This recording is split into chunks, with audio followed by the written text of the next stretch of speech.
Hi good morning. मैं doctor Mukesh, मेरे channel का नाम है डॉक्टर एम के मेडिफैक्ट। प्लीज़ मेरे चैनल को लाइक करें, कमेंट करें, सब्सक्राइब करें। आज मैं आपको बताता हूँ इंटूबेस, अगर हम किसी पेशेंट को जब इंटूबेट करते हैं तो क्या क्या चीज़ों की हमें ज़रूरत होती है, तो वो चीज़ मैं आज आप लोगों को बता रहा हूँ। सबसे पहले हमारे पास एम्बू बैग होना बहुत ज़रूरी है।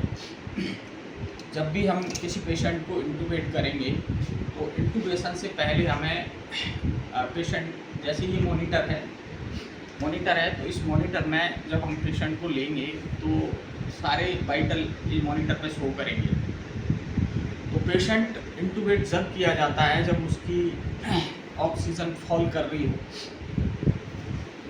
ऑक्सीजन लेवल उसका कम हो, तो हमें मॉनिटर में पहले ये देखना है कि ऑक्सीजन लेवल उसका कितना है।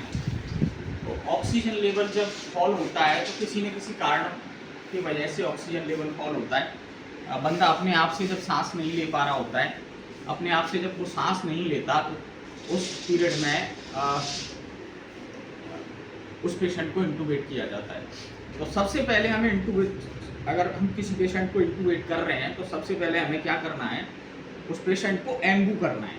ये हमारा एम्बू है, ये ऑक्सीजन साइड इस साइड ऐसे ये कनेक्ट करना होता है। कनेक्ट करने के बाद ऐसे इसको पकड़ के पेशेंट के मुंह पर रख के और ऐसे पहले एम्बू करना होता है। एम्बू हम क्यों करते हैं? क्योंकि हम एम्बू इसलिए करते हैं कि पहले हमें उसका ऑक्सीजन लेवल बढ़ाना है। अगर पेशेंट का ऑक्सीजन लेवल कम चला जाएगा तो उसको ब्रेन इंजरी हो जाएगी, उसकी ब्रेन में ऑक्सीजन की मात्रा कम हो जाएगी तो उसको ब्रेन इंजरी हो जाएगी। उसके बाद पेशेंट को कई सारी प्रॉब्लम्स हो सकती हैं। तो सबसे पहले हमें क्या करना है कि जब भी हम पेशेंट को इंटूबेट करेंगे उससे पहले हमें उसका अगर ऑक्सीजन लेवल कम है तो एम्बू देके और उसका ऑक्सीजन लेवल बढ़ाना है। उसके बाद ये ईटी ट्यूब होती हैं, तो जिस साइज़ की ईटी ट्यूब जिस हिसाब से पेशेंट है, एडल्ट पेशेंट है तो हमें उसके लिए बड़ी ट्यूब लेनी है। कम एज है तो उसके लिए हमें छोटी ट्यूब लेनी है। फीमेल है तो उसी हिसाब से हमें ये सारी ट्यूब होती हैं, पेशेंट की हिसाब से उसी हिसाब से हमें ट्यूब लेनी होती है। उसके बाद ये हमारे स्टेलेट है, ये ट्यूब है, इस ट्यूब के अंदर डालना होता है जब इंटूबेट करेंगे। तो ये हम ट्यूब के अंदर, ये देखो ये ईटी ट्यूब है, ये यहाँ से और इसमें अंदर डालना होता है।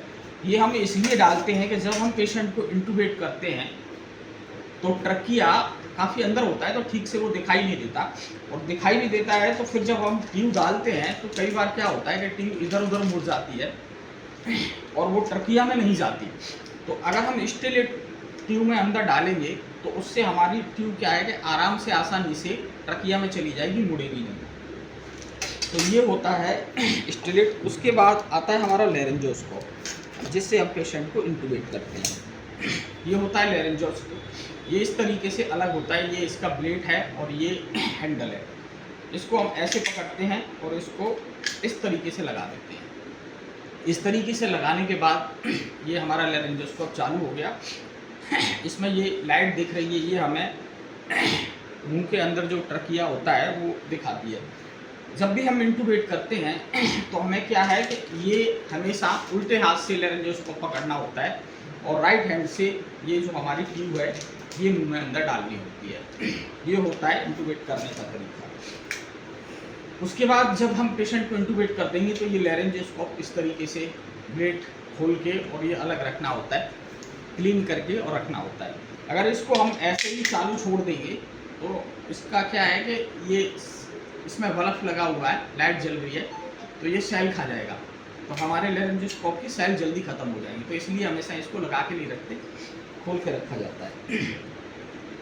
ये होता है लेरेंजोस्कोप, ये होता है इंटूबेशन का सामान। उसके बाद ये होती है एयरवे। एयरवे हम पेशेंट को क्यों डालते हैं?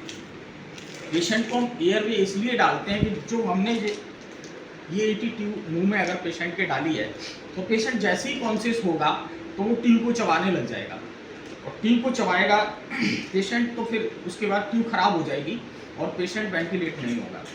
वेंटिलेट नहीं होगा तो पेशेंट को दिक्कत होगी। तो इसलिए हम ये एयरवे पेशेंट के मुंह में डालते हैं, जिससे क्या होता है कि जो हमारी ट्यूब है वो चबाने से बच जाती है, सेफ रहती है। और इससे कई सारे फायदे होते हैं। इससे सेक्शन करने में आसानी होती है, पेशेंट का मुंह जो है वो ऐसे ही नहीं खोलेगा।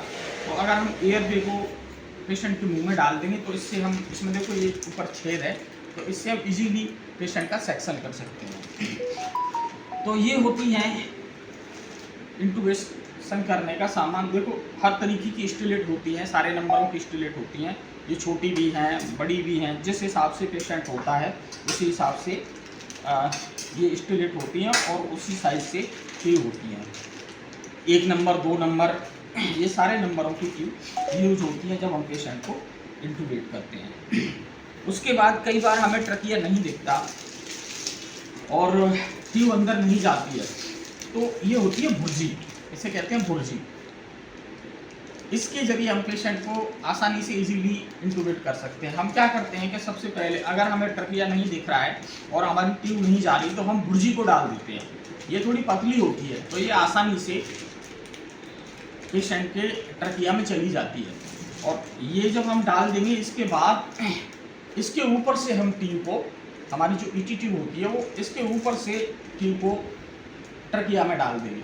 तो एक प्रोसीजर ये भी होता है इंटूबेट करने का, जब हमें किसी का ट्रकिया ठीक से दिखाई नहीं देता तो हम उसको भुर्जी डाल के और इंटूबेट करते हैं।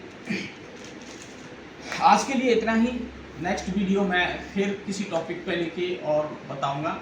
और प्लीज़ मेरे चैनल को लाइक करें, कमेंट करें, सब्सक्राइब करें। और किसी को और कोई क्वेश्चन अगर मेरे से करना है, किसी चीज़ के बारे में पूछना है तो प्लीज़ कमेंट में मेरे को मैसेज करें और मैं कोशिश करूँगा कि बेहतर से बेहतर जानकारी देने की कोशिश करूँ। Thank you.